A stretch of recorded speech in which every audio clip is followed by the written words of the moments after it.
Bonjour à tous, merci d'être venus aussi nombreux à cette conférence. Donc, je vais vous présenter celui qui va vous présenter brillamment cette conférence. Donc, c'est Frédéric Munier, professeur d'histoire et géographie et géopolitique du monde contemporain au lycée Saint-Louis à Paris, donc en prépa. Donc, c'est un professeur distingué à GEM. Il va donc vous présenter aujourd'hui une conférence sur la géopolitique du pétrole, l'Afrique, terrain de bataille. Donc, que représente le pétrole pour ce continent? Quel est l'intérêt du pétrole pour ce continent? Quelle stratégie nationale et internationale se développe autour du pétrole africain? Donc, je vais maintenant laisser la parole à M. Munier et bonne conférence à tous.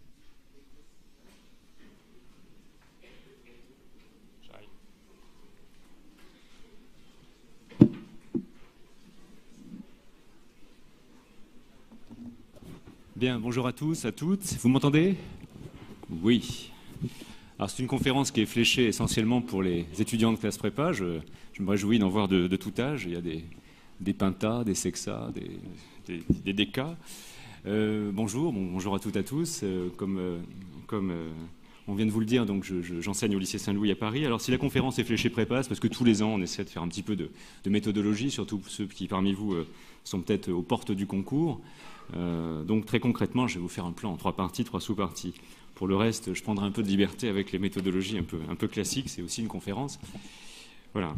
Donc partons pour 40 minutes. Alors le sujet est un peu miné, bien sûr, c'est la géopolitique du pétrole. Le pétrole, c'est un peu sale, à tous les sens du terme, il y a beaucoup d'argent, beaucoup d'enjeux, bien sûr. Terrain de bataille, donc, et non pas seulement champ de bataille, parce que je vais vous expliquer que la bataille est parfois imagée, c'est de la guerre économique, et à d'autres moments, eh bien, elle est véritablement concrète, pratique, sous une forme de guerre. Alors, donc ce que je pourrais vous dire en introduction, en quelques mots, je vais commencer par une citation d'un écrivain de la fin du XIXe siècle, Maxime Ducamp, c'est un Français, qui disait « Le pétrole est un dieu, il a ses dévots, il a un culte ». Il disait ça au moment de la deuxième révolution industrielle, vous savez tous et toutes, qui innovait notamment autour de cette nouvelle énergie qui était le pétrole. Et il relevait évidemment l'intérêt porté à l'époque, à l'heure noire, qu'elle allait devenir en quelques décennies à la fois la principale source d'énergie, c'est toujours le cas aujourd'hui, et également la première marchandise commercée de la planète, c'est toujours le cas aujourd'hui. Un intérêt dont témoignent aujourd'hui les grandes puissances qui sont au chevet de l'Afrique, mais aussi les pays africains eux-mêmes, bien sûr. L'Afrique est un continent dont les réserves et la production en pétrole, si elles demeurent modestes, en termes de réserves, l'Afrique, c'est 7,6% des réserves mondiales. En termes de production, c'est 9,3%. N'en demeure pas moins décisive aujourd'hui, à une époque où règne la diversification de l'approvisionnement, bien sûr, la multiplication des acteurs sur un marché convoité, et puis la multiplication des risques géopolitiques, bien sûr, à l'échelle de la planète. En précisément, je me bornerai, mais ce n'est pas un vrai bornage, je focaliserai mon attention sur 4 types d'acteurs, 4 pays ou zones en particulier, l'Union européenne, les États-Unis, la Chine et l'Inde, puisque ces 4-là, UE, États-Unis, Chine et Inde, représentent 90% de l'achat de pétrole en Afrique.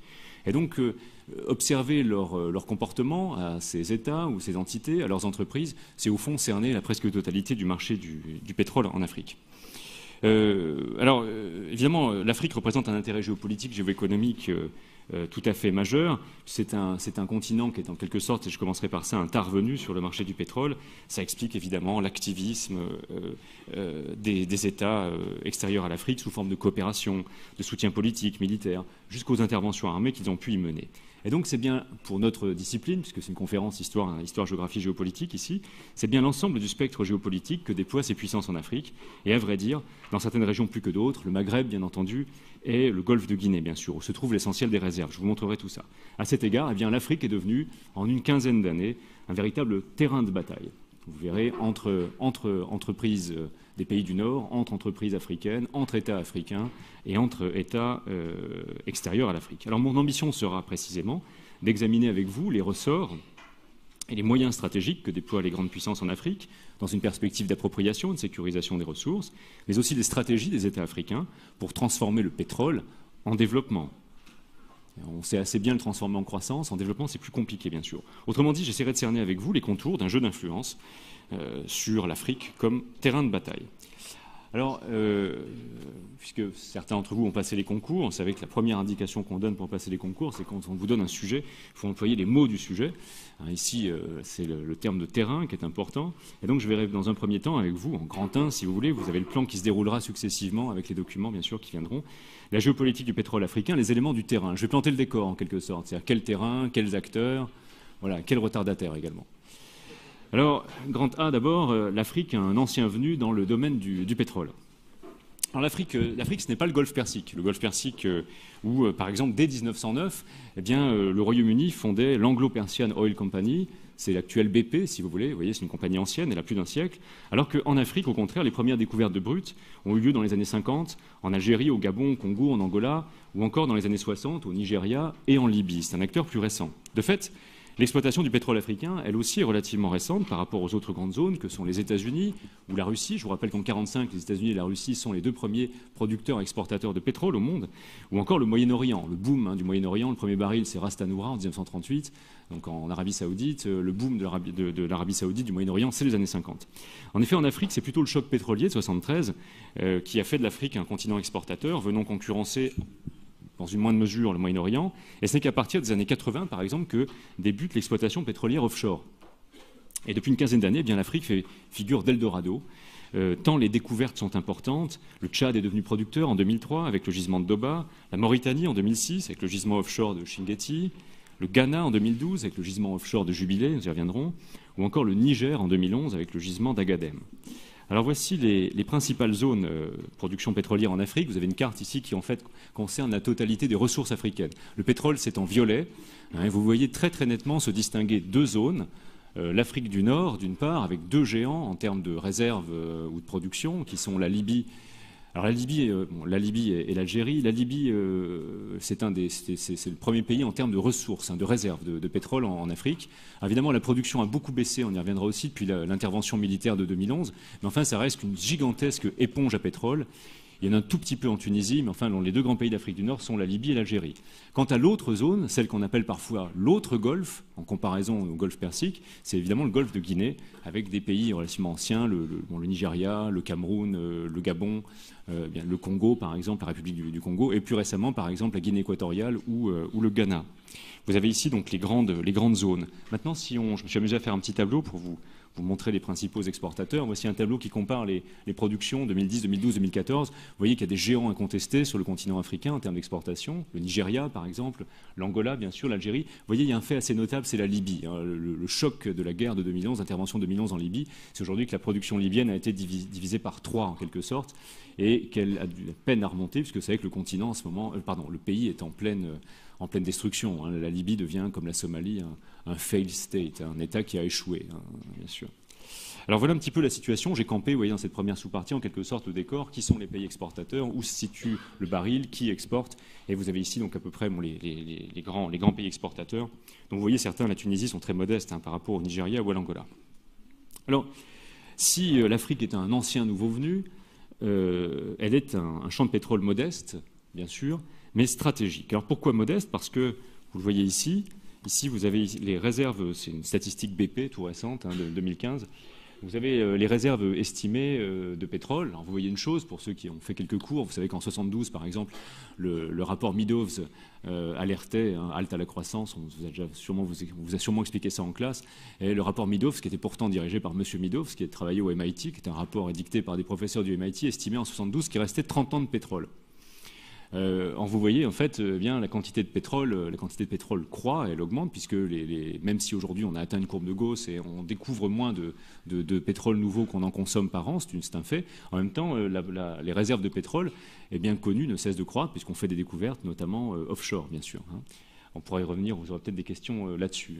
D'ailleurs, autre chose, c'est souvent une idée un peu préconçue qu'on lit dans les copies, l'âge du pétrole ne s'arrêtera pas quand il n'y aura plus de pétrole. L'âge du pétrole s'arrêtera quand exploiter du pétrole sera trop cher. L'âge de pierre, c'est pas arrêté parce qu'il n'y avait plus de pierre sur Terre. Donc, en fait, on passe à des transitions, si vous voulez, à des révolutions technologiques qui font qu'à un moment donné, on passe à d'autres énergies, bien sûr. L'âge du charbon est derrière nous, on est dans le tout pétrole encore aujourd'hui, il y a encore beaucoup de charbon et beaucoup de pays en exploitent. Alors, vous le voyez ici, l'Afrique, c'est en rouge.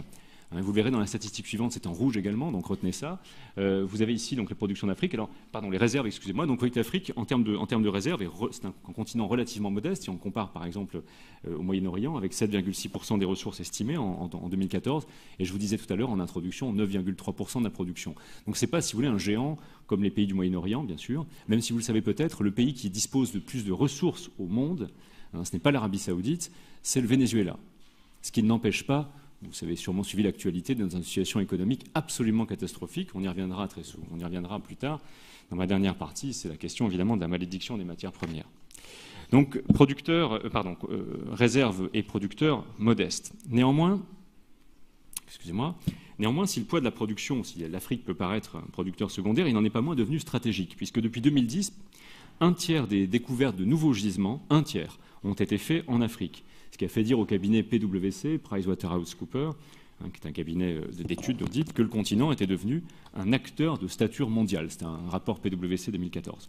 Quant à l'Agence internationale sur l'énergie, elle estimait, dans un rapport de l'an dernier également, que la production de pétrole subsaharien seulement, donc en retirant la Libye, l'Algérie, la Tunisie, l'Égypte, pourrait dépasser la production russe d'ici 2040. Donc l'Afrique, vous voyez, a du potentiel. Alors pourquoi? Mais c'est que le pétrole africain est intéressant à plus d'un titre. Il a plusieurs atouts. Le premier atout, c'est son coût d'exploitation, d'extraction, très compétitif. Quelques dollars par rapport aux 10-14 dollars des schistes bitumineux, même si en ce moment, effectivement, le prix du baril baisse. C'est également un pétrole de bonne qualité, il est peu soufré. Il est d'autant plus facile à extraire que la plupart des nappes sont aujourd'hui offshore, elles sont sur les grandes routes maritimes. En outre, autre attrait, c'est un attrait fiscal. Les pays africains font des arrangements, des commodités de fiscalité pour les entreprises, les majors, les grandes entreprises étrangères qui passent contrat avec elles. Puis il y a une autre raison décisive, vous allez voir ici, c'est que l'Afrique, les pays africains dans leur ensemble, sont très très loin de consommer le pétrole qu'ils produisent. Regardez ici, on va faire une comparaison, c'est très clair je pense. Vous avez le vert gazon tout à fait en bas, le vert gazon c'est l'Amérique du Nord. Vous avez le pétrole qui est extrait d'Amérique du Nord. Vous voyez au passage que dans la statistique, donc je suis à gauche en production, vous avez une inflexion très très nette à partir de 2011 en vert gazon tout en bas. Ce sont les pétroles de schiste. Néanmoins, si vous comparez le diagramme de gauche et de droite, vous voyez que l'Amérique du Nord, donc Mexique et États-Unis, et en général la STAT doit agréger peut-être même le Mexique, eh bien, peut produire plus effectivement aujourd'hui qu'il y a 10 ans, mais elle consomme drastiquement plus. En revanche, quand vous comparez ça avec l'Afrique, en rouge, ce qui est perceptible, vous voyez, c'est que l'Afrique produit beaucoup, mais consomme très peu. Et effectivement, 90% du pétrole qui sort du sous-sol africain est exporté. C'est donc une opportunité à la fois pour les pays du Nord, pour notre autosuffisance, pour les grands pays émergents, la Chine, l'Inde, pour nos grandes entreprises qui évidemment profitent de ces exploitations de pétrole, mais aussi, sous certaines conditions, c'est évidemment une grande opportunité pour les États africains qui, pour certains, découvrent depuis quelques années une manne inattendue qui rapporte beaucoup d'argent, mais qui cause également beaucoup de dommages collatéraux. On y reviendra. Alors, il y a une dernière raison aussi qui explique que l'Afrique soit un Eldorado depuis 10-15 ans, c'est que l'Afrique est un nouveau venu, je vous ai dit, on a découvert beaucoup de gisements dans les dernières années, et puis elle intéresse également beaucoup de nouveaux venus eux-mêmes. L'Afrique a très longtemps été la chasse gardée de l'Europe, mais pensez que depuis 10-15 ans, et on y reviendra sous quelle forme, eh bien les États-Unis, par exemple, mais également la Chine ou l'Inde, du fait de leur très forte croissance, sont de grands pays émergents, ont eu des besoins accrus. L'Afrique étant un nouveau venu sur le marché du pétrole, en tout cas certains pays étant nouveaux venus, ils ont immédiatement, si vous voulez, eu eh bien, comme interlocuteurs de nouveaux venus aussi, États-Unis et pays d'Asie. Alors voici des avantages donc, qui expliquent la situation de l'Afrique. Nouveaux venus, anciens nouveaux venus, un champ de pétrole modeste, vous l'avez compris, mais parfaitement stratégique aujourd'hui. Enfin, eh bien, l'Afrique, c'est un jeu entre ces pays, les grandes puissances extérieures, leurs entreprises. Donc voilà les éléments d'une géopolitique raffinée. Je vous le disais, l'Afrique, depuis une vingtaine d'années, connaît un boom. C'est dû à une conjonction assez faste, en fait. Qu'est-ce qui s'est passé? Vous savez qu'en histoire, peut-être qu'il y a une succession chronologique, mais l'histoire, c'est la science des ruptures et pas des continuités. Ce qui veut dire qu'au passage, il faut éviter les plans chronologiques dans les dissertes. C'est en général... ça nous raconte plein de choses, mais ça démontre rien. Ce qu'il faut être capable de faire, c'est de bien montrer des ruptures. Et il y a eu une rupture en Afrique. Il y a plusieurs ruptures en Afrique. Il y a une rupture des années 80 avec l'intervention, par exemple, massive du FMI. Le Sénégal est le premier pays qui fait un défaut de paiement en 78. Bon, intervention massive. Il y a eu la rupture, évidemment, des années 90. Alors ça, j'y viens. Les années 90 ont été terribles pour l'Afrique. C'est la décennie du chaos. Dans la décennie 90, songez que 35 pays sur 53 pays africains, à l'époque, qui sont 54 aujourd'hui avec le Soudan du Sud, mais 35 pays sur 53 connaissent au moins moins un épisode de guerre civile, une décennie qui est marquée par des guerres extrêmement vives au Soudan, en République démocratique du Congo, évidemment au Rwanda avec le génocide de 94, et vous avez une bande en fait qui concerne du nord-est de l'Afrique, si vous voulez, au sud-ouest de l'Afrique, qui est traversée par des guerres civiles, des déplacements de population et plusieurs millions de morts. Eh bien, de manière, alors ça n'a rien à voir avec le passage au millénaire, mais si vous voulez, entre 99 et 2001, 2002, la plupart de ces conflits s'étiolent. L'Afrique retrouve une stabilité politique. Sans stabilité politique, pas d'IDE, pas d'investissement étranger, évidemment, la production est désorganisée. Ça, c'était une première condition qui fait que depuis 2000, l'Afrique est plus apte, ou les pays qui composent l'Afrique sont plus aptes à exporter, à attirer des investissements. La deuxième chose, c'est que les années 2000 correspondent précisément, avec le retour des investissements, à une prospection tous azimuts en Afrique. Et voilà pourquoi, je vous le disais, de nouveaux gisements ont été découverts. Je vous le disais tout à l'heure, au Tchad en 2003, en Mauritanie, au Ghana, au Niger, etc. Notamment l'offshore, puisque je vous disais également, un tiers des nouveaux gisements en fait, découverts sont en Afrique et tous, ou quasiment tous, sont offshore. Le troisième facteur qui explique que l'Afrique soit devenu à nouveau un continent faste en termes de pétrole, vient du côté de la demande. Les États-Unis, bien sûr, en quête de diversification, les grands émergents, en quête d'approvisionnement pétrolier. Je vous rappelle que depuis 2010, la Chine est le premier consommateur d'énergie au monde. Elle a devancé les États-Unis, qui depuis la deuxième révolution industrielle étaient les premiers. C'est vraiment un mouvement séculaire qui clôt à ce moment-là. Depuis 2010, la Chine est constamment en quête d'énergie, de sécurisation, du côté de la Russie, bien sûr, du côté du Kazakhstan, du côté du Moyen-Orient, mais aussi beaucoup du côté de l'Afrique, qui, pour certains États, est à vendre en quelque sorte. Alors de fait, qui achète ? Je vous l'ai dit à l'instant, voici un diagramme. Ça n'a pas beaucoup bougé depuis 2009-2010, qui vous montre qui sont les principaux acheteurs. Je vous le disais tout à l'heure, il en émerge 4 très très nettement. L'Union européenne, les États-Unis, vous voyez, 2 géants à plus de 30%, et puis derrière la Chine et l'Inde. Alors ça, c'est une photo à l'instant T en 2009. Si vous pouviez voir les taux de croissance, en fait, vous voyez une chose, c'est que l'acteur qui pousse le plus, évidemment, c'est la Chine. La Chine était absolument inexistante sur le marché africain il y a 20 ans, ou quasiment. Aujourd'hui, elle est un acteur de poids, et dans certains pays, les compagnies chinoises ont détrôné Total, ont détrôné Shell, et sont les premiers opérateurs, puisque vous savez, je vous le redirai, ils font des offres assez juteuses. Derrière ces chiffres généraux que vous voyez là, la dépendance de certains pays au pétrole africain est grande. Je regarde ma montre, je suis à la fin du grand 1, 15 minutes, c'est bon. J'ai 45 minutes. La dépendance des pays africains au pétrole est grande. Retenons quelques chiffres. La France importe 36,4% de son pétrole, c'est d'Afrique. Les États-Unis, 20%. La Chine, 30%. L'Inde, 20%. Et la dépendance des pays africains est non moins grande, puisque pour beaucoup de pays exportateurs de pétrole africains, les recettes d'exportation et le budget de l'État dépendent de l'Afrique. Pour l'Algérie, par exemple, les exportations représentent 40% des recettes de l'État. Pour le Nigeria, 70%. Vous comprenez que la chute du baril est une catastrophe pour ces pays. Alors voilà, je viens de vous placer le terrain de bataille en quelque sorte. Vous avez vu les espaces, vous avez vu les grands pays exportateurs, vous avez vu les grandes puissances qui sont liées à ça. Puisque maintenant le décor est planté, voyons-les en action. L'Afrique est un enjeu qui prend effectivement la forme d'un terrain de bataille. L'Afrique est devenue le théâtre d'un nouveau grand jeu. Vous savez que l'expression de grand jeu avait été employée à la fin du 19e. Le grand jeu opposait à l'époque en Asie centrale la Russie de l'époque, en pleine poussée impérialiste, et puis le Royaume-Uni, dont l'objectif du grand jeu était de faire se rejoindre, si vous voulez, l'espace indien sous domination britannique et l'espace mésopotamien, qu'il était aussi.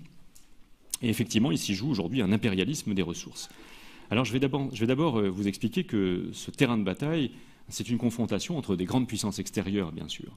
Alors ici, c'est un très très bon exemple. Le premier festival de géopolitique en 2009 portait sur la guerre économique. L'Afrique, c'est un très très bon exemple de guerre économique. C'est une notion qui a été théorisée en 1978 par Bernard Eisenberg. Il avait longtemps été conseiller à l'industrie de Georges Pompidou.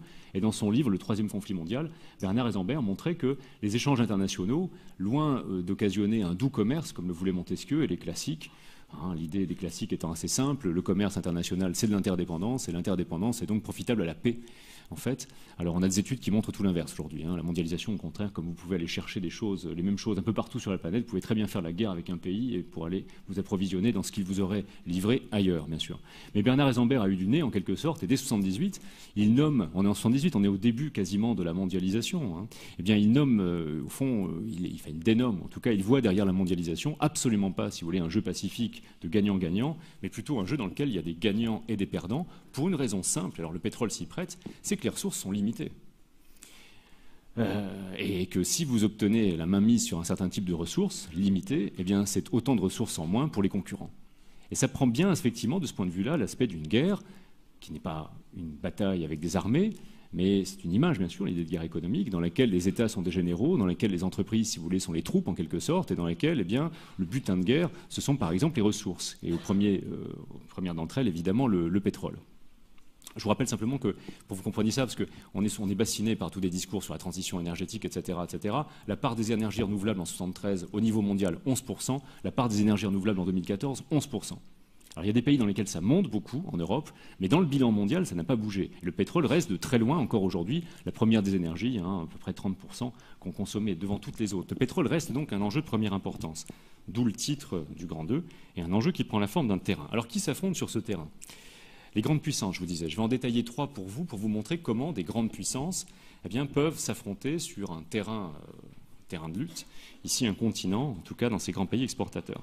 Alors, première des puissances, la France, bien sûr. Pourquoi je la mets en premier? Non pas parce qu'on est en France ici, mais parce que, historiquement, la France, via une ancienne compagnie d'État, Elf, vous connaissez ce nom, avait pris des positions, dès les années 50, 60, quasiment monopolistiques dans un certain nombre de pays africains.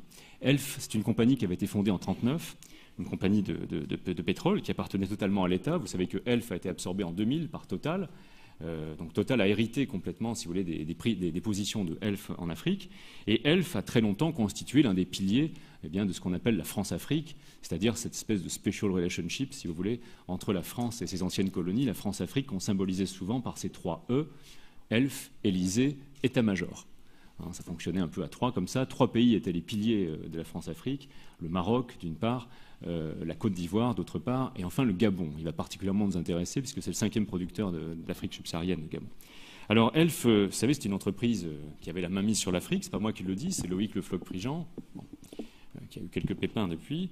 Et alors il dirigeait Elf de 89 à 93, et voilà ce qu'il affirmait dans un article à l'époque qu'il avait donné dans un grand magazine. Il disait, dans cette période, « Il ne se passe rien dans les pays pétroliers, en particulier en Afrique, dont l'origine ne soit pas Elf. » Elf était en quelque sorte un État dans l'État, en tout cas un acteur de la guerre économique, et une entreprise d'État, donc en quelque sorte le bras armé de l'État français. Alors effectivement, Elf avait acquis des contrats d'exclusivité du pétrole à l'origine, au Gabon, au Congo, au Cameroun. Alors certes, aujourd'hui, la France-Afrique n'existe plus, certes, aujourd'hui, Elf a été digéré et dirigé aussi par Total. Et peut-être la France-Afrique n'existe plus, c'est ce qu'avait déclaré Christophe de Margerie, l'ancien patron de Total. Mais il ne reste pas moins que Total, en tant que première compagnie pétrolière sur le continent, a hérité des intérêts d'Elf. Et même si la compagnie est privée, bien sûr, elle continue de travailler en quelque sorte main dans la main avec l'État. Et ce n'est pas pour rien si, lors du décès tragique de Christophe de Margerie en 2014, Manuel Valls a salué la disparition, je cite, d'un grand capitaine d'industrie et d'un patriote, alors que vous savez que Elf ne paye pas d'impôts en France. Alors, ça, ce sont des positions. Enfin, ça, c'est un aspect de débat. C'est peut-être un peu polémique. Enfin, bon. Il faut vous faire sourire. En bout de 20 minutes, un auditoire décroche, quoi qu'on fasse, quoi qu'on dise. Bon. Donc, voilà, comme je ne peux pas danser sur la table comme Édouard Balladur en 95. Bon, alors, ça, c'était pour la France. Le deuxième pays qui nous intéresse, la France, c'est un ancien. Je vais maintenant m'atteler à des nouveaux venus et vous montrer comment, lorsqu'on est un nouveau venu, on peut pénétrer un marché qui était jusque-là la chasse gardée de pays européens. Alors en général, il y a un moyen très simple, c'est le carnet de chèques. Alors les États-Unis. Les États-Unis, ce sera mon deuxième exemple, si vous voulez, dans le grand A. Après, j'ai un troisième exemple et je passe au grand B. Tout est structuré en 3, c'est plus simple pour la mémorisation. Donc les États-Unis, c'est comme ça qu'on peut mémoriser sa conf, par exemple. Bon, les États-Unis sont un intervenant de poids. Les États-Unis ne sont pas historiquement un grand acteur africain. Vous le savez très bien, il y a un seul exemple, c'est le Libéria, c'est très particulier. Mais ce n'est pas un acteur du tout historiquement dans l'énergie. Alors les États-Unis ont un problème depuis 1973. Le problème s'appelle le Moyen-Orient. Après le choc pétrolier, les États-Unis étaient dépendants à peu près à 1/3 de leur pétrole du Moyen-Orient. Et après le choc, évidemment, les prix du baril, vous savez, ont grimpé. Entre septembre et décembre 1973, le prix du baril passe de $3 à 12,60. Il multiplie par 4 en 3 mois. Vous imaginez l'impact mondial. Et à partir de ce moment-là, les autorités américaines ont été en quête de diversification, notamment en quête de diversification dans des pays qui n'appartenaient pas à l'OPEP, des pays qu'on appelle à l'époque NOPEP, c'est-à-dire non OPEP. Alors en Afrique, il y en a pas mal justement qui sont non OPEP. Et ça a débouché sur une stratégie de grande ampleur qui a donné lieu à une loi en 2000 qui s'appelle l'AGOA, African Growth and Opportunity Act, qui a été signée en 2000 par le président Clinton et une quarantaine de pays africains. Qu'est-ce que c'est que cet accord, l'AGOA? C'est un accord qui en échange, si vous voulez, de préférences tarifaires, c'est un accord qui permet à ces pays africains, si vous voulez, d'exporter assez facilement ou plus facilement vers le marché américain, en échange de quoi les États-Unis, c'est-à-dire, il faut comprendre ici, les entreprises américaines qui sont privées, eh bien, ont, elles, un accès assez facilité aux matières premières, notamment le pétrole. Et aujourd'hui, eh bien, l'Afrique représente à peu près la même importance pour les États-Unis en pourcentage que le Moyen-Orient. Voilà pourquoi on parle de l'autre Golfe très souvent.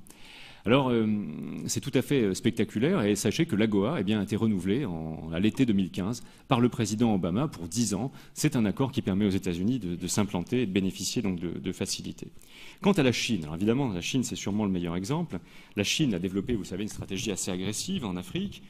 On figure souvent ça par l'expression de consensus de Pékin, par opposition au consensus de Washington. C'est quoi le consensus de Pékin? C'est un consensus qui est assez indifférent aux droits de l'homme. Mais enfin, il ne faut pas se leurrer non plus sur la politique de la France à l'égard des droits de l'homme en Afrique. Ce sont des mots, tout ça. En tout cas, le consensus de Pékin, ce sont des prêts, par exemple octroyés par la Chine, ce sont des remises de tête, des constructions d'infrastructures dans les pays africains, en échange d'un accès pour les majors chinoises. Vous savez que la deuxième entreprise du monde en 2015, c'est Sinopec, derrière Walmart, en chiffre d'affaires. En échange de l'accès à Sinopec, à CNPC, à Knock, les grandes entreprises chinoises, au marché. Alors, il est frappant d'ailleurs, vous voyez les deux cartes que j'ai mis côte à côte, il est frappant d'ailleurs que les présidents chinois n'aient pas hésité à faire le détour par l'Afrique. Vous voyez les 3 derniers présidents, donc Jiang Zemin qui a succédé, donc derrière vous avez Deng Xiaoping évidemment, mais Jiang Zemin, Hu Jintao et le dernier Xi Jinping qui ont fait eux-mêmes le déplacement. Il y a des déplacements tout à fait spectaculaires. Par exemple, en 2004, c'est un exemple intéressant pour nous, le Gabon. Le Gabon était la chasse gardée de la France.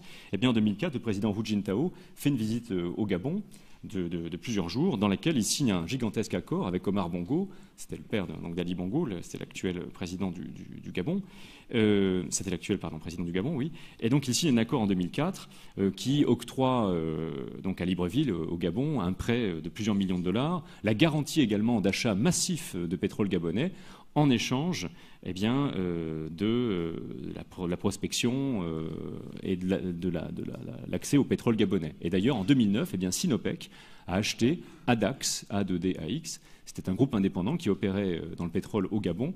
Et Adax, passant donc sous la coupe de Sinopec, est devenu l'opérateur chinois en fait, du Gabon.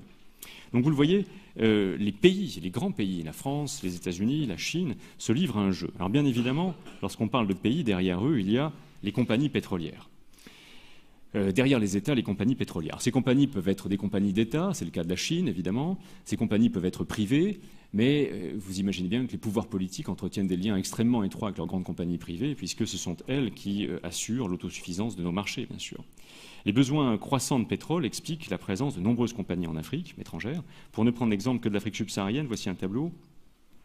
C'est un tableau ancien, alors, mais en même temps il est synthétique, c'est un tableau de 2006 qui vous présente, vous voyez, par pays, la présence des compagnies étrangères. Si vous prenez le cas du Nigeria, qui est le premier exportateur, le Nigeria dispose d'une compagnie nationale, mais c'est un des grands problèmes africains. Ces compagnies ont souvent pas assez de capitaux, pas assez de savoir-faire ou de technologie pour pouvoir forer, prospecter, exploiter, et donc elles font appel sous forme de joint venture, de co-entreprise ou alors de concession à des compagnies étrangères, des majors. Vous voyez dans le cas du Nigeria que Shell, par exemple, l'anglo-néerlandais, ou encore ExxonMobil, qui est le premier groupe pétrolier du monde, c'est le deuxième maintenant, derrière Sinopec. Chevron, Texaco, c'est nos Américains. Eni, c'est italien. Et enfin, Total, c'est français. Se partageaient à l'époque le marché du pétrole nigérian. Alors, vous l'imaginez, ces multinationales se livrent à une lutte sans merci, bien sûr. Une lutte entre opérateurs historiques, c'est cela. Et puis aujourd'hui aussi, c'est une tendance tout à fait nouvelle, qui a 10-15 ans en Afrique, des opérateurs nouveaux, souvent des opérateurs indépendants. Prenons un exemple pour être concret. La République du Congo. La République du Congo, c'est le 4e exportateur d'Afrique aujourd'hui. D'Afrique subsaharienne, pardon. L'exploitation a commencé en 1957 et à l'époque, qui est-ce qui exploite le pétrole au Congo? C'est Elf. Depuis, les choses ont bien changé puisque l'italien Eni, aujourd'hui, est le premier opérateur du pays. Avec d'autres opérateurs, Chevron, ExxonMobil, bien sûr, ce sont des groupes, mais également, c'est intéressant, des opérateurs indépendants dont vous n'avez jamais entendu parler, j'imagine. Par exemple, un des grands opérateurs indépendants qui est présent au Congo s'appelle Murphy Oil. C'est une compagnie américaine indépendante qui est relativement récente par rapport aux majors. Elle a été fondée en 1950. Donc vous voyez, il y a une lutte entre grandes entreprises pour l'acquisition du marché. Alors j'aimerais maintenant vous donner un dernier exemple. C'est le Gabon, qui présente un exemple total et qui résume assez bien ce que je vous ai dit en termes de guerre économique. Le Gabon, c'est un État d'Afrique guinéenne. Il occupe à ce jour le 5e rang d'exportateurs de pétrole en Afrique, derrière le Nigeria, l'Angola, le Congo et la Guinée équatoriale. Le Gabon vit du pétrole, parce que 44% du pétrole est à l'origine du PIB gabonais. Et l'exploitation pétrolière a connu un boom jusqu'à la fin des années 90. Alors précisément, le Gabon, c'était la chasse gardée d'Elf. Et encore une fois, là aussi, les choses ont beaucoup changé, puisque aujourd'hui, au moment où je vous parle, en 2015, eh bien, le premier opérateur au Gabon n'est pas Elf, mais c'est Shell, donc l'anglo-néerlandais. Le deuxième, c'est Elf Total, pardon. Le troisième, c'est Adax, le fameux groupe indépendant qui a été racheté par Sinopec, le chinois, en 2009. Et donc, vous voyez, au Gabon, ce qui se passe, c'est que dans les grandes compagnies, si vous voulez, actuellement, donc 3 se taillent le marché, Shell, Total et Adax. Et puis, vous avez également des compagnies indépendantes que vous ne connaissez pas en général, la société française Morel et Pron, l'américain Valco, l'anglo-irlandais Tullow Oil, etc. Donc, vous avez une lutte entre grandes compagnies historiques, entre grandes compagnies et compagnies indépendantes. Et puis, enfin, la lutte ne se résume pas à ça, puisque l'État gabonais est entré aussi dans la guerre économique. Le Gabon a créé en 2010 une compagnie nationale, il n'en avait pas jusque-là, qui s'appelle la GOC, Gabon Oil Company. Et cette compagnie, la vocation de cette compagnie a été de récupérer en fait des licences qui avaient été accordées aux groupes étrangers pour remettre la main sur le pétrole en quelque sorte. Et ça a donné lieu à des épisodes typiquement qu'on peut analyser en termes de guerre économique, puisqu'en 2013 par exemple, le Gabon a décidé de retirer ses licences d'exploitation à Adax, le groupe maintenant chinois, au motif qu'Adax n'avait pas réglé, un arriéré d'impôt si vous voulez. Mais l'idée, en fait, était de reprendre le champ de Obangué, en l'occurrence, de le confier à la compagnie nationale, GOC. Finalement, après un bras de fer qui a duré 1 an, le Gabon a rétrocédé le champ de Obangué à Adax en échange de ce qu'on appelle une indemnité transactionnelle, c'est-à-dire d'un gros chèque. Donc, vous voyez ici, le Gabon concentre, c'est un terrain, le Gabon, il y a du pétrole, un État, des compagnies historiques, anciennes, qui luttent. Et là-dessus, Total a perdu en quelque sorte le monopole qu'avait Elf, et puis des compagnies indépendantes. Alors, parfois, il arrive, ce sera mon 3e point, que la guerre économique qui constituait mes 2 premières sous-parties, si vous voulez, que le terrain de bataille devienne un champ de bataille. Alors ici, il y a 2 exemples qui sont intéressants pour nous. L'exemple du Soudan et l'exemple, pas très glorieux pour la France, de la Libye. Je regarde ma montre, 30, ça va. Vous m'accorderez 3 minutes? Oui, elle a dit oui. Alors, donc l'exemple du Soudan d'abord. Alors le Soudan, c'est un pays, vous savez, qui a quasiment connu que de la guerre civile depuis son indépendance. Guerre civile entre 2 régions, Soudan au nord et le Soudan du sud, et 2 régions qui sont devenues en 2011 2 États. Alors au Soudan du Nord, l'actuel Soudan, capitale Khartoum, ce Soudan est dirigé depuis 1989 par Omar el-Béchir. Il a fait un coup d'État en pleine guerre civile, il a profité pour prendre le pouvoir. Vous savez que depuis 2008, il pèse sur lui un mandat d'arrêt international pour crimes de guerre, crimes contre l'humanité. Toute l'Union africaine le soutient. Au sud, donc depuis 2011, un Soudan donc dirigé par le président Salva Kiir, qui est depuis 2013 en guerre civile. Donc vous avez une opposition entre le Soudan et le Soudan du Sud, et au sein du Soudan du Sud, une horrible guerre civile. Si vous suivez l'actualité, l'ONU a rendu un rapport il y a quelques semaines sur la situation du Soudan du Sud, mettant en avant donc, des viols systématiques de l'armée sur population, des viols des milices, etc., et une situation, humaine en termes de déplacement de population absolument terrible. Ban Ki-moon s'est déplacé il y a 2 semaines, je crois, au Soudan du Sud, il a rencontré Salva Kiir. La situation est extrêmement tendue. C'est un vrai terrain de bataille dans lequel le pétrole joue un rôle important. J'aimerais vous expliquer pourquoi.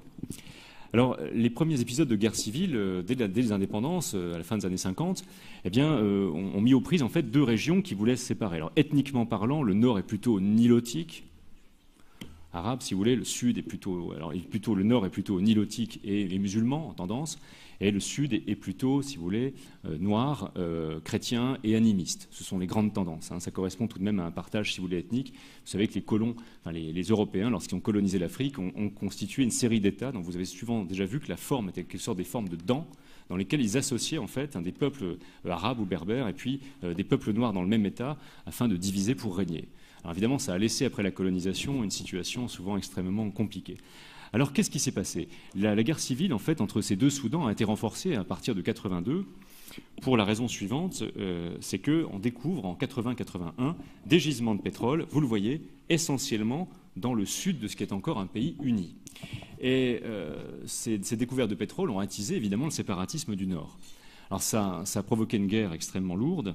Je n'évoque pas ici le conflit du Darfour, qui n'intéresse pas notre problème. Le Darfour, c'est à l'ouest, et c'est pour cette raison. C'est le Darfour, la guerre du Darfour dans les années 2000, qui fait que Omar el-Béchir est poursuivi pour crimes contre l'humanité. Ce qui m'intéresse ici dans la problématique d'aujourd'hui, c'est la question du pétrole. Et elle oppose plutôt Soudan et Soudan du Sud. Encore une fois, il ne s'agit pas de passer sous silence le Darfour, ce qui a été un conflit absolument terrible. Non, c'est pas possible qu'il me reste 5 minutes. Non, j'ai commencé à 45, etc. On a commencé en retard.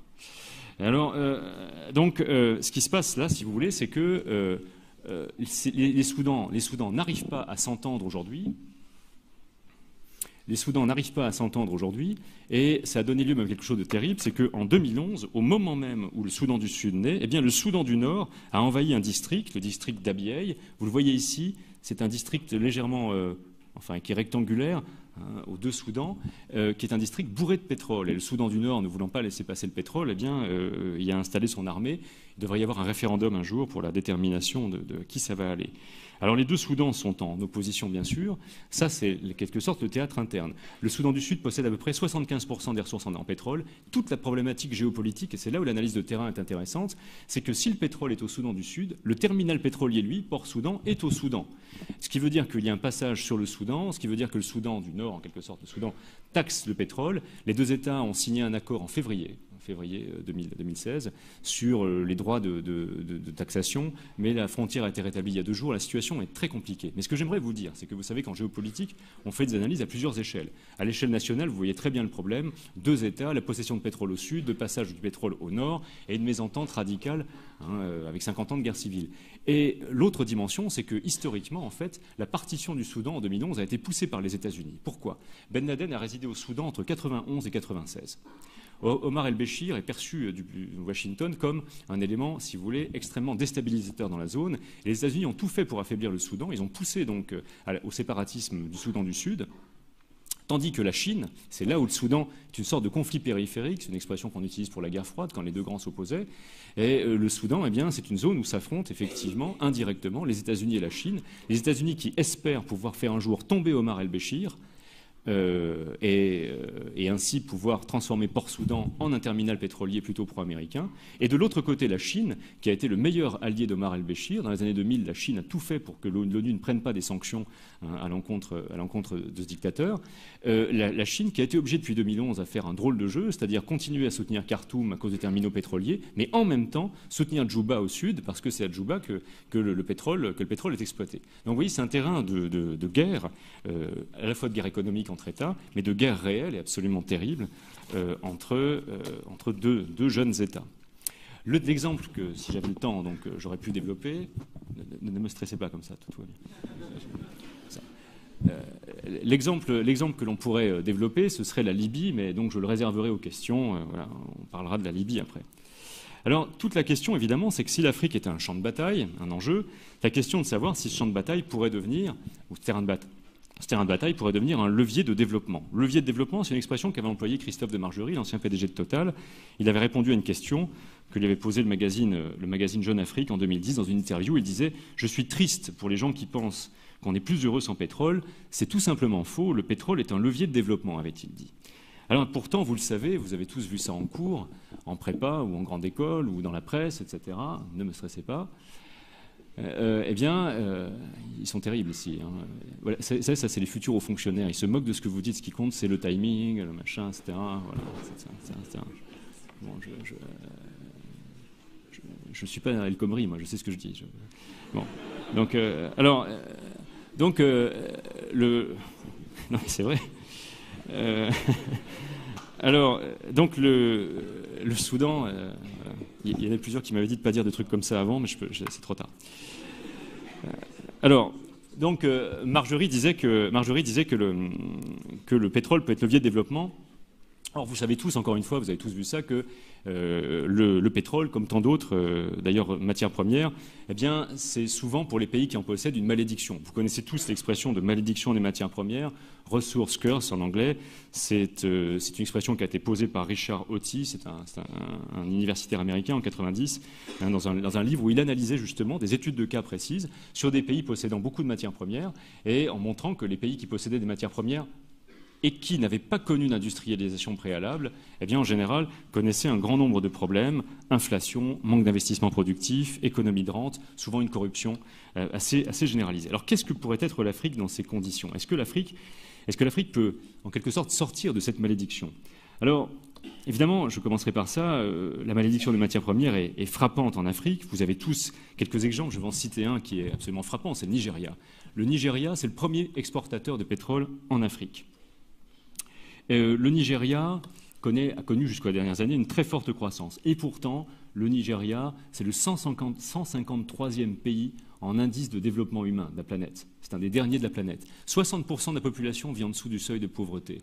Et jusqu'aux dernières élections, vous savez, le pays souffrait d'une corruption généralisée. Le nouveau président s'est engagé à faire une opération main propre, qui est assez dure d'ailleurs à mener sur le terrain, pour en quelque sorte améliorer la situation. L'Algérie est également un autre très bon exemple aussi. Voilà un pays qui est très riche en pétrole et dans lequel, vous le savez, malgré des taux de croissance importants, dont rêverait François Hollande, hein, on est à 3, 3,8, 3 les dernières années, eh bien, la situation, c'est que les diplômés sont chômeurs à plus de 20%. Le pays connaît, dans les dernières années, a connu à peu près 10 000 émeutes recensées par la police par an. Les IDE créent peu d'emplois et la part de la population vivant en dessous du seuil de pauvreté, officiellement de 4%, est estimée par les observateurs extérieurs à 20%. Voilà des pays typiquement victimes de la malédiction des matières premières. Le Nigeria, premier producteur d'Afrique, et l'Algérie, premier producteur d'Afrique du Nord. Et pourtant, le pétrole pourrait être un levier de développement. C'est assez net en cas de croissance. Il y a deux bons exemples à ça. C'est l'Angola qui exploite son pétrole, qui est le deuxième exportateur de pétrole, qui pourrait, à partir de 2020, être le premier de manière assez durable. L'Angola, qui jusqu'aux dernières années, a connu une croissance de 6-7% par an. Un autre bon exemple, c'est le Niger. Le Niger, qu'on connaît évidemment à cause d'Areva et de l'uranium, est devenu également exportateur de pétrole. Mais attention, et je vais y venir, il y a un risque évidemment. La dépendance aux matières premières, c'est la dépendance, n'oubliez jamais ça, à un marché dont ces pays ne fixent pas le prix. Et vous le savez, depuis 2014, le cours des matières premières a beaucoup baissé. Le baril à l'été 2014 était à $100. Aujourd'hui, il est entre 35 et 40. C'est une catastrophe, bien sûr, puisqu'on a appris que l'Algérie serait en déficit public de 11% du PIB cette année, qu'elle avait perdu 70% de ses recettes pétrolières depuis 2 ans. Il en est de même pour le Nigeria. Alors derrière ce risque économique, il y a évidemment des risques politiques. Les pays africains, comme l'ont montré d'ailleurs la baisse de l'APD à la fin des années 80, sont très très liés évidemment aux recettes d'exportation. Si ces recettes baissent, c'est également une fragilisation du régime et peut-être à la clé, avec les risques islamistes qu'il y a aujourd'hui dans ces zones, des déstabilisations très fortes. Alors j'ai fini. Est-ce que l'Afrique pourrait cesser d'être un champ de bataille et apprivoiser en quelque sorte les appétits géopolitiques des grandes puissances ? Il y a des exemples. On ne peut pas être ni dans l'afro-optimisme béat, ni dans l'afro-pessimisme de principe. L'exemple qui est très intéressant, c'est le Ghana. Le Ghana était un petit producteur depuis les années 80, jusqu'au moment où il a trouvé un Graal en 2007. C'est le gisement de Jubilé qui est exploité depuis 2010. Alors comment a fait ce pays pour essayer de ne pas dépendre entièrement des grandes compagnies étrangères, de ne pas glisser dans la malédiction des matières premières? Eh bien, le Ghana a développé une stratégie originale autour de sa compagnie, la Ghana National Petroleum Company, créée en 1983. Le Ghana a vendu des contrats d'exploitation à des partenaires étrangers qui sont des petites entreprises et non pas des géants, pour pouvoir négocier, par exemple, les royalties. Ainsi, les entreprises aujourd'hui qui exploitent le pétrole au Ghana, on ne les connaît pas. C'est le britannique Tullow Oil, c'est l'américain Cosmos Energy, c'est l'allemand Vitol, donc avec lesquels le Ghana a pu négocier deux choses. D'abord des royalties assez élevées et d'autre part l'emploi de Ghanéens dans le secteur du pétrole. Parce que vous savez que très, très souvent, les majors arrivent avec leur personnel et c'est très peu créateur d'emplois. Tristan Brasseur-Kermadec, qui est un bon connaisseur du dossier ghanéen, estime, je cite, que le Ghana a suivi une stratégie de développement qui lui permet aujourd'hui d'être libre de tout asservissement étranger. Alors pour conclure, quels horizons pour le pétrole africain ? Vous l'avez compris, le Ghana n'est pas le seul exemple des réussites. Je n'ai pas pu vous citer la totalité des pays. Le pétrole apparaît aujourd'hui à la fois, c'est son double visage, c'est une sorte de Janus, à la fois, si vous voulez, comme une véritable aubaine pour le continent, mais aussi comme un facteur, en quelque sorte, de malédiction. Toute la question qui se pose pour les pays africains, et ici c'est la gouvernance qui est en cause. Lors du dernier sommet auquel Barack Obama s'est rendu en Afrique, vous le savez, il a dit le Ghana n'a pas besoin de pouvoir fort, d'hommes forts, mais il a besoin d'institutions fortes. Toute la question en Afrique, en quelque sorte, c'est comment gérer la rente pétrolière, comment faire du pétrole un moteur de développement inclusif, diversifier les économies également pour préparer l'après-pétrole. Il y a des pays comme le Gabon dont les exportations ne cessent de baisser. Et pour citer donc le professeur Jean-Didier Bougongou, qui est coordinateur de la rédaction géopolitique africaine, il disait que la plus grande préoccupation géopolitique de l'année 2015 pour l'Afrique a été le pétrole et le sera encore. Donc c'est un dossier que nous suivrons tous avec attention. Je vous remercie.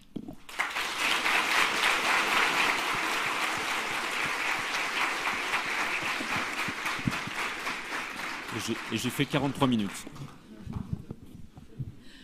Donc merci Monsieur Munier. Nous allons maintenant passer aux questions. Alors si vous avez des questions, vous devez lever la main et des staffeurs qui sont sur les côtés viendront vous donner un micro pour que vous puissiez poser votre question.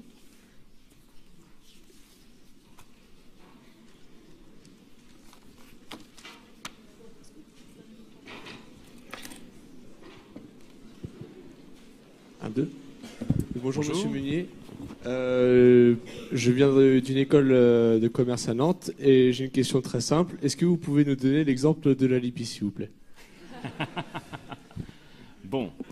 Alors, vous l'avez compris, c'est un sujet qui est compliqué, le pétrole, parce que c'est évidemment de polémique. Aucun État ne vous dira jamais qu'il intervient pour le pétrole. Vous êtes trop jeune et moi assez vieux pour me souvenir du discours de George Bush en 90 lorsqu'il a expliqué et qu'il fallait délivrer le Koweït. Il n'a pas prononcé une fois le mot de pétrole. Bon, c'est quelque chose à prendre en compte. On n'intervient jamais pour le pétrole, on intervient toujours pour les droits de l'homme. Alors, la Libye, c'est un exemple intéressant. Vous savez donc qu'il y a une résolution ONU qui a permis une intervention OTAN en 2011.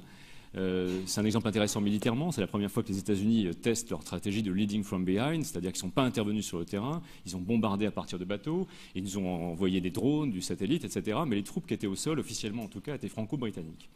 Alors, on est intervenu pour des questions de droits de l'homme. Très certainement, Kadhafi avait de sombres projets sur l'opposition de Benghazi. C'est évident que le pétrole a joué un rôle. Je vais vous donner un seul exemple. La situation en Libye, c'est qu'il y avait une compagnie nationale, NOC, National Oil Company, qui gérait le pétrole, un petit peu sur le modèle de ce que je vous ai montré tout à l'heure, c'est-à-dire qu'il y avait des opérateurs étrangers, Total par exemple. Avant l'intervention en Libye, Total gérait 2% du pétrole libyen. Au moment où il a été question d'intervenir, ce qui a eu lieu, bien sûr, au moment de ces questions-là, le CNT, le Conseil national de transition, a promis à la France que si elle intervenait, alors ça c'est partout, c'est très officiel ce que je vous dis, vous pourrez le vérifier, le CNT, c'est une déclaration officielle du CNT, a promis à la France que si elle intervenait, Total aurait 35% du pétrole. La Libye était avant la crise un de nos premiers fournisseurs de pétrole déjà. Alors il est évident que dans ce dossier, la composante pétrolière a joué un rôle, bien sûr. Il ne faut pas non plus dire qu'on est intervenu cyniquement qu'à cause de ça, bon, très certainement. Maintenant, vous savez que la Libye, c'est un peu notre Irak, c'est-à-dire que c'est la zone où on intervient pour des raisons, où finalement l'État se décompose sous nos yeux, et que, de même que, rappelez-vous, que la promesse de George Bush en 2003, c'était d'intervenir en Irak pour y mettre une démocratie qui, par effet de domino, pourrait développer la démocratie au Moyen-Orient. On a intervenu en Libye. Aujourd'hui, l'État se décompose. On a récupéré la Somalie derrière, qui est l'effet direct collatéral de la Libye. Donc, c'est une situation extrêmement difficile. Le pétrole, encore une fois, a joué un rôle. Ceci dit, comme vous l'avez vu sur les stats tout à l'heure, ici notamment, vous voyez que la production de pétrole, ceci dit, c'est moyennement une bonne affaire, puisque la Libye aujourd'hui est en plein écroulement intérieur. La Libye, c'est trois zones, la Tripolitaine, la Cyrénaïque, le désert du Faisan au sud. Kadhafi tenait cela, si vous voulez, en arrosant littéralement par les revenus du pétrole des chefs de tribus.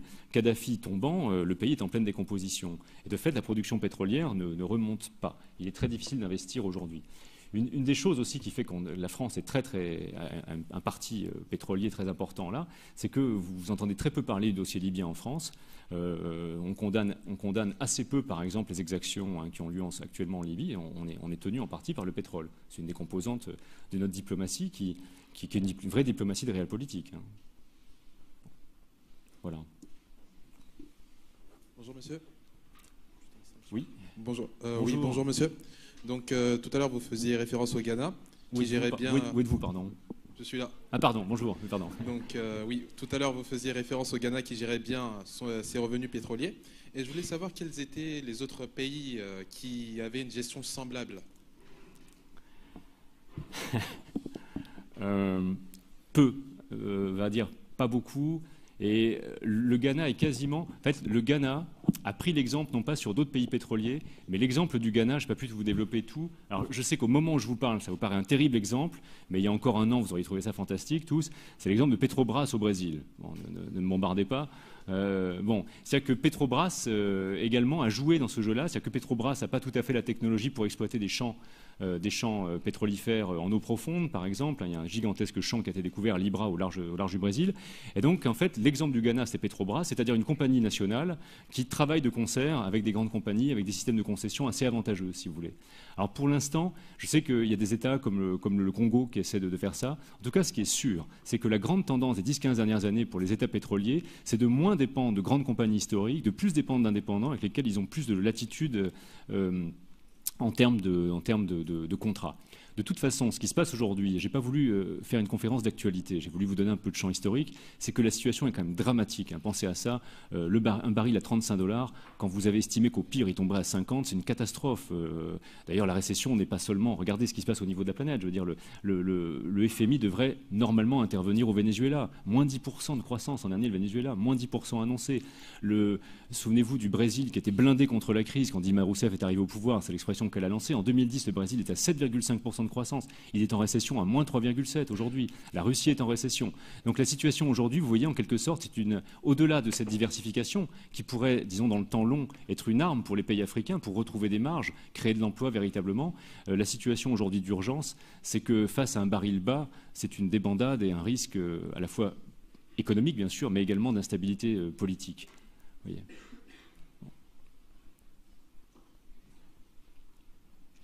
Oui, Bonjour monsieur. Bonjour. J'ai une question par rapport à ces pays que vous avez décrits. Il y a en Afrique, il y a Abyei, je crois, et il y a aussi la péninsule de Bakassi, qui était avec le Nigeria et le Cameroun. Est-ce qu'on ne peut pas faire un parallèle avec, en même temps, qu'est-ce qui se passe plus près de vous ou de nous, parce que je suis outre-Atlantique, avec la Crimée et avec la Tchétchénie aussi, qui sont aussi des bastions énergétiques, dont il y a aussi une mainmise de la Chine, de la Russie, des autres États qui ont des intérêts. Oui, bien sûr. Alors, donc la focale cette année, c'était l'Afrique. Il est évident que quand on fait une conférence plus large ou un cours sur la question de la géopolitique de l'énergie, les guerres, les troubles, les instabilités sont très souvent liés à cela. Il est évident, par exemple, que quand l'URSS a été démembrée, le 25 décembre 1991, et s'est reformé sous forme en quelque sorte de CEI, des États comme le Kazakhstan, qui sont des éponges à pétrole, Moscou voulait absolument les garder dans son giron. Alors pour aller dans votre sens, effectivement, il est frappant de voir que... Alors attention, on ne peut pas généraliser, mais la carte des guerres est très souvent liée quand même à la carte des énergies.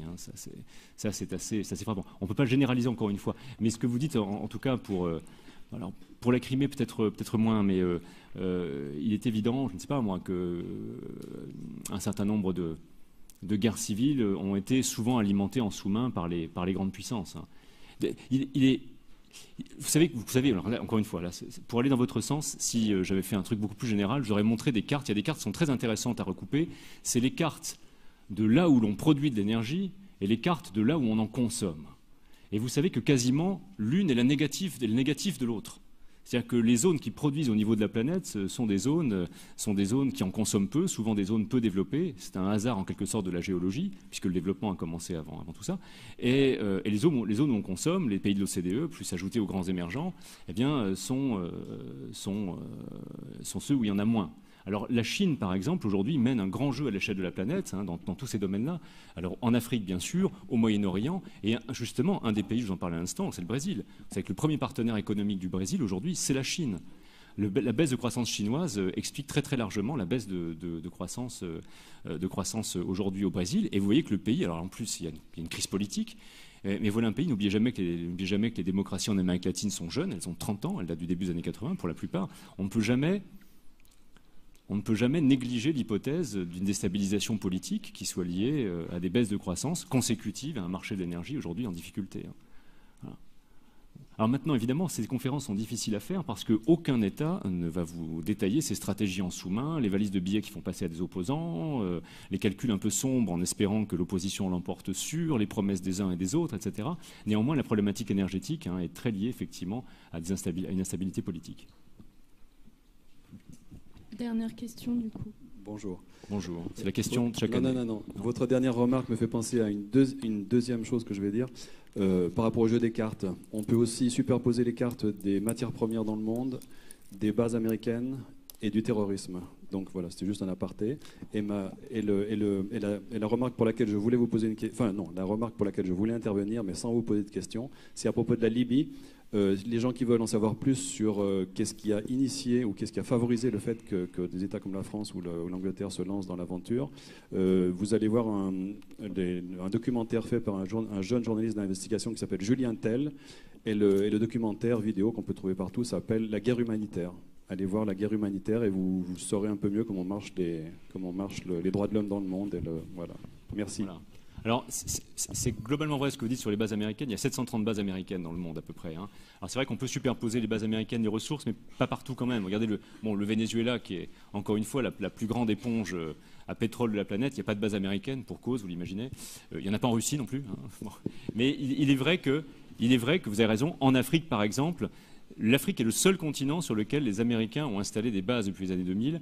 Mais le motif est essentiellement la lutte contre l'islamisme, même si, encore une fois, c'est frappant. Je veux dire, les États-Unis signent l'AGOA en 2000 avec l'Afrique, et en 2001, ils ouvrent une base à Djibouti.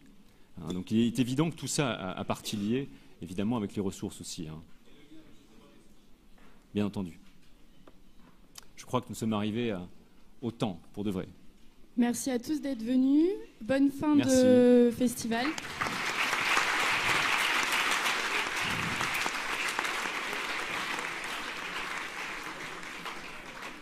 Et merci à Frédéric Munier d'avoir